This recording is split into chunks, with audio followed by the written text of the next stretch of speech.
Pada 2005, dulu saya membuat satu perhimpunan keluarga besar Dzurriyyat Wali Songo.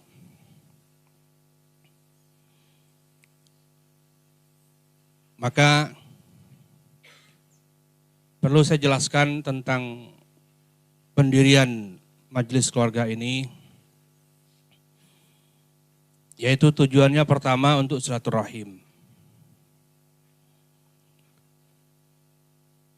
Karena mengetahui kekerabatan itu memang tujuannya untuk silaturahim.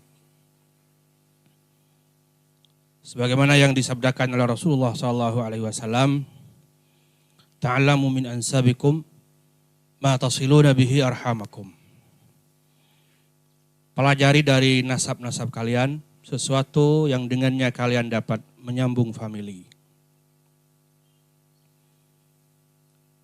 Ini perintah agama,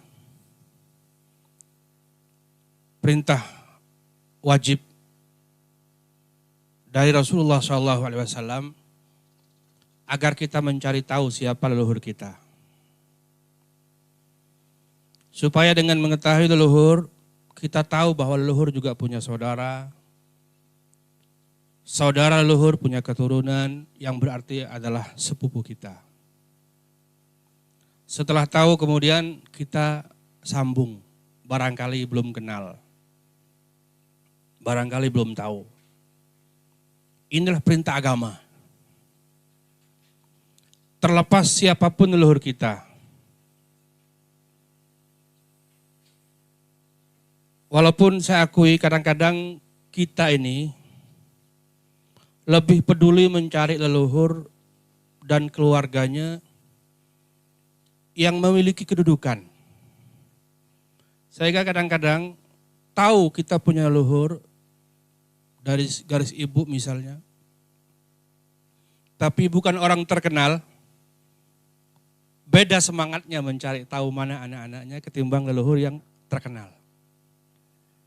Perlu kita akui kadang-kadang kita mencari keluarga lebih termotivasi untuk mendapatkan kehormatan leluhur itu. Sehingga kita kadang-kadang membedakan antara keluarga dari leluhur terkenal dengan keluarga dari leluhur yang tidak terkenal. Sehingga kadang-kadang kita hanya akrab dengan sesama keluarga yang leluhurnya sama-sama kiai besar. Tapi sepupu 2 kali, 3 kali dari leluhur yang sama tapi nggak terkenal, kadang nggak begitu akrab.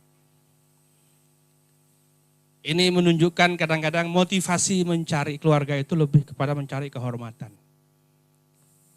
Bukan karena perintah mempelajari nasab dan perintah silaturahim. Karena kalau kita mencari leluhur, mencari keluarga atas dasar perintah Rasulullah SAW, maka kita tidak akan beda-bedakan leluhur yang mana, keluarga yang mana. Mau dari ayah ataupun dari ibu. Mau kakek yang kiai besar maupun kakek yang orang biasa sekali. Dicari semuanya. Dan alhamdulillah setelah saya mulai bersama teman-teman ketika itu 2005 mencari data khususnya kiai-kiai yang saya dengar memiliki nasab kepada Syekh Jumadil Kubra atau ke Wali Songo. Kemudian saya himpun. Mungkin ada pertanyaan lagi, kenapa hanya kiai-kiai? Jadi ketika awalnya saya mendahulukan kiai-kiai, itu pun bukan mengutamakan yang kiai daripada yang bukan. Melainkan yang pertama, karena kiai-kiai itu simpul. Biasanya nasab, catatan nasab ada di kiai. Sehingga yang lain-lain nanti ngumpulnya di kiai itu. Jadi ketika saya mencari kiai, karena nanti banyak keluarga-keluarga lain akan kebawa oleh catatan kiai ini. Jadi sekali lagi bukan bedakan karena kiainya. Dan yang kedua, karena ada tujuan yang kedua, dan bahkan saya anggap lebih penting daripada yang pertama. lebih penting daripada sekedar tujuan silaturahim, yaitu setelah saya dapatkan banyak data di Indonesia, di Malaysia, di Thailand Selatan khususnya, Fatani. Ternyata banyak sekali tokoh-tokoh, khususnya ulama, bahkan boleh dibilang hampir semua, mereka memiliki catatan yang sama bahwa mereka adalah keturunan Syekh Jumadil Kubro. Maka saya pun berpikir bahwa ketika para ulama ini, para tokoh ini dikumpulkan sebagai keluarga, bahwa ternyata mereka bukan hanya teman-teman seperjuangan, ternyata mereka juga memiliki nasab yang sama, memiliki leluhur yang sama. Maka saya berpikir dengan dipertemukannya tokoh-tokoh ini sebagai keluarga, maka akan terjadi tajdidul ulfah, pembaharuan kasih sayang. Tokoh dari barat, dari timur yang selama ini hanya berteman saja, bahkan ada yang berteman sejak di pondok, sejak di kampus, sampai akhirnya begitu jadi kiai berteman seperjuangan di organisasi dan sebagainya. Ketika mereka dipertemukan bukan hanya sebagai teman seperjuangan, tapi ternyata mereka adalah satu keluarga, keturunan dari leluhur yang sama, tentu hal ini akan menambah keeratan di antara mereka. Menambahkan kasih sayang di antara mereka. Sehingga dari 2005 hingga 2007 ketika itu saya mendapatkan data sekitar 200 kiai. Tentunya setiap kiai ada keluarga besarnya kan. 200 kiai, masing-masing kiai dari 200 orang itu memiliki keluarga besar. Yang jumlahnya bahkan mungkin sampai ribuan. Tinggal dikalikan saja. Maka pada 2007 Kiai Mutawakkil 'ala Allah Genggong usul untuk mempertemukan semua kiai yang sudah saya data itu. Maka pada tahun 2007 itu saya mengundang semua kiai yang sudah saya pegang data mereka dan yang datang lebih dari 100 orang berkumpul di Genggong. Dan benarlah apa yang saya katakan tadi, banyak di antara mereka yang sudah lama kenal. Tapi sedikit pun gak terfikir di benak mereka bahwa dia adalah keluarga. Hanya teman saja. Kenapa? Karena di antara mereka ada yang bahkan lain suku. Misalnya yang satu orang Jawa Barat, sukunya Sunda. Temannya orang Jawa Timur, sukunya Madura. Kan gak mungkin kebayang bahwa ini keluarga. Suku sudah beda. Secara suku sudah beda, jadi gak mungkin mikir bahwa ini ada bahan keluarga. Bahkan yang menarik bukan hanya teman. Jadi ketika ngumpul di Genggong itu, ada seorang kiai dari keturunan Sunan Gunung Jati, di mana secara suku Sunda, istrinya masih keluarga Batu Ampar, Madura. Sudah punya anak, punya cucu, puluhan tahun menikah. Selama ini suami istri ini merasa orang jauh. Suaminya Sunda, istrinya Madura. Begitu hadir Genggong, bertemulah dengan ipar-iparnya. Ternyata istrinya masih satu keluarga. Yaitu dari keluarga Syekh Jumadil Kubro. Walaupun keluarga jauh dalam arti sepupu mungkin 12 kali, tapi setidaknya tahu nyambungnya di mana. Sehingga di Genggong itu luar biasa sekali, pemandangan yang menarik sekali, yang mengharukan sekali. Mereka yang sudah lama kenal, berteman, begitu bertemu dan dijelaskan bahwa ini dari jalur fulan semua ngumpul nasabnya di Syekh Jumadil Kubro, ternyata masih keluarga. Dan kita tentu tahu bahwa sering terjadi antar tokoh. Penyebabnya sepele kadang-kadang, hanya beda pendapat, beda pandangan. Namun menjadi konflik gara-gara cara bersikap. Karena tidak semua orang yang ditokohkan itu dewasa secara rohani. Bahkan maaf, tidak semua orang yang memiliki ilmu banyak berarti dewasa secara rohani. Sehingga kita sering melihat bahkan orang yang berlabel alim sekalipun kadang berantem dengan cara yang tidak etis. Kalau kita perhatikan, dua orang yang bertikai berawal dari beda pendapat, beda paham. Itu biasanya dimulai dari salah seorang dari mereka berkomentar kurang elok. Mengkritik dengan bahasa yang tidak santun, dengan bahasa yang menyakitkan, yang menyinggung, dengan bahasa yang memojokkan. Maka coba perhatikan, kenapa seorang tokoh mengkritik yang lain dengan bahasa yang tidak elok, bahkan menyakitkan? Sudah pasti, karena tidak ada cinta di hatinya. Tidak ada cinta di hatinya terhadap orang yang dia kritik. Seandainya ada cinta, akan jaga bahasanya. Akan dijaga bahasa itu. Kenapa? Jangan sampai bahasa saya menyakiti hati dia. Karena saya mencintainya. Maka saya berharap dengan dipertemukannya tokoh-tokoh di Indonesia khususnya, bahwa mereka bukan hanya sekedar tokoh yang memiliki perjuangan visi misi yang sama, tapi mereka adalah keluarga dari sebuah keluarga besar, sesama keturunan Syekh Jumatul Kubro.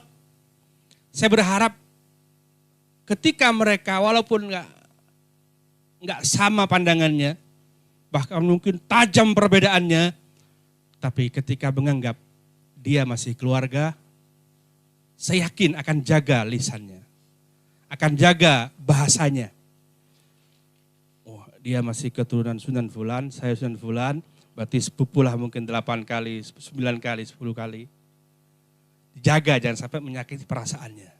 Kritik pasti, sebagai orang berilmu siapapun, ketika melihat ada satu hal yang tidak pas, pasti akan ada rasa tergugah untuk meluruskan, untuk menjelaskan. Namun karena melihat orang yang berbeda itu, atau bahkan orang yang salah itu adalah orang yang kita cintai, masih keluarga kita, maka harapannya dengan merasa satu keluarga, dengan adanya rasa cinta sama keluarga itu, kemudian menjaga bahasa. Sehingga walaupun ini adalah upaya yang bersifat keluarga, khusus keluarga, bahwa ini menghimpun keluarga, silaturahim, namun karena yang dihimpun itu adalah tokoh-tokoh bangsa ini, maka tentu akan memberikan efek positif terhadap bangsa. Memang yang sedang dikerjakan adalah menyambung silaturahim. Tapi yang disambung ini, yang dipertemukan ini, yang dipersatukan ini adalah tokoh-tokoh. Tentunya apabila upaya ini berhasil, maka manfaatnya akan sangat baik sekali untuk umat dan bangsa secara keseluruhan.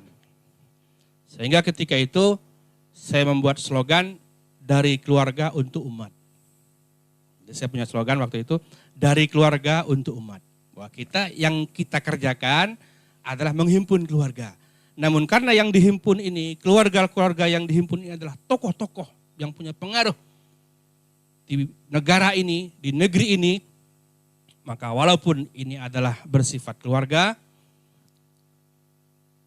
namun tentu akan banyak manfaatnya kepada bangsa dan umat Islam di Indonesia. Ini yang mendasari saya dulu itu mulai menghimpun keluarga besar Syekh Jumatul Kubro. Saya bukan hanya keliling Indonesia, tapi juga ke Malaysia, bahkan Fatani Thailand, Karena kebetulan saya memang sering keliling, ya sering diundang orang lah kemana-mana. Jadi saya manfaatkan. Ketika saya diundang orang misalnya di Jawa Barat, berapa hari, saya sambil silaturahim ke kiai-kiai. Diundang orang ke Jawa Tengah berapa hari, diundang orang ke Kalimantan, ke Aceh, kemana, sambil silaturahim. Masuk ketika ke Malaysia, bahkan kemudian sampai ke Fatani Thailand. Bahkan di Thailand itu, di Fatani itu, mirip Madura. Saya sering mendengar dari ulama Fatani, mereka bilang tidak satu pun ulama di Fatani kecuali keturunan Syekh Jumadil Kubro. Sama lah dengan di Madura. Tidak satu pun di Madura ada kiai kecuali punya nasab atau intisab hubungan masih keturunan Syekh Jumadil Kubro. Artinya luar biasa. Syekh Jumadil Kubro adalah seorang yang barakah. Beliau dikenal dengan Abu Salatin wal ulama.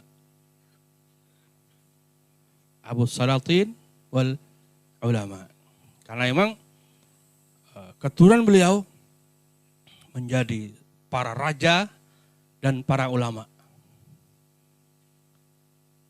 Baik di Thailand, di Malaysia, juga di Indonesia. Dan kemudian ketika itu banyak yang bergabung.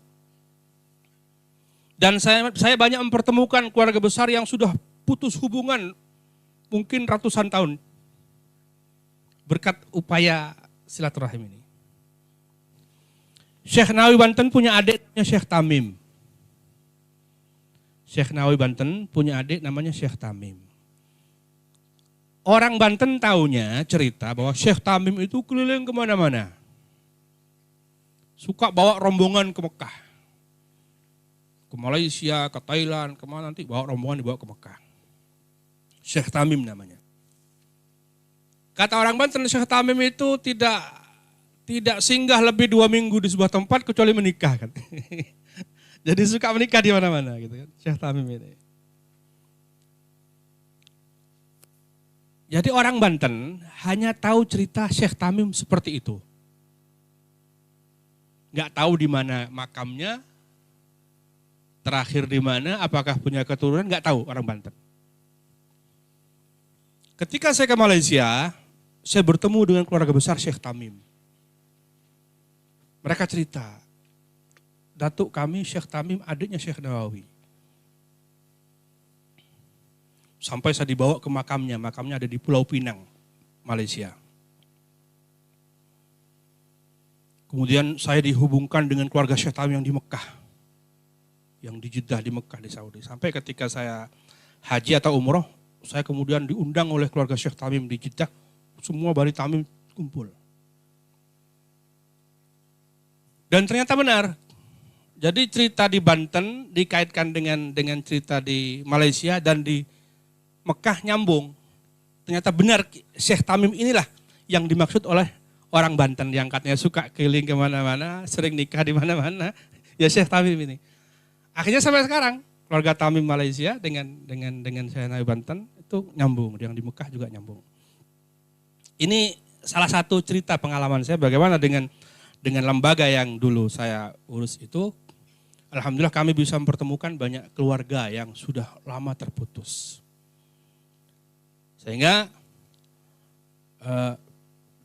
dengan penjelasan singkat ini bisa dipahami bahwa tujuan kami dulu mendirikan lembaga keluarga besar Syekh Jumadil Kubro atau Wali Songo, tujuannya adalah silaturahim dan mempererat hubungan para tokoh agar mereka lebih saling cinta, lebih saling asih sebagai keluarga, di mana tentu nantinya akan sangat bermanfaat kepada umat.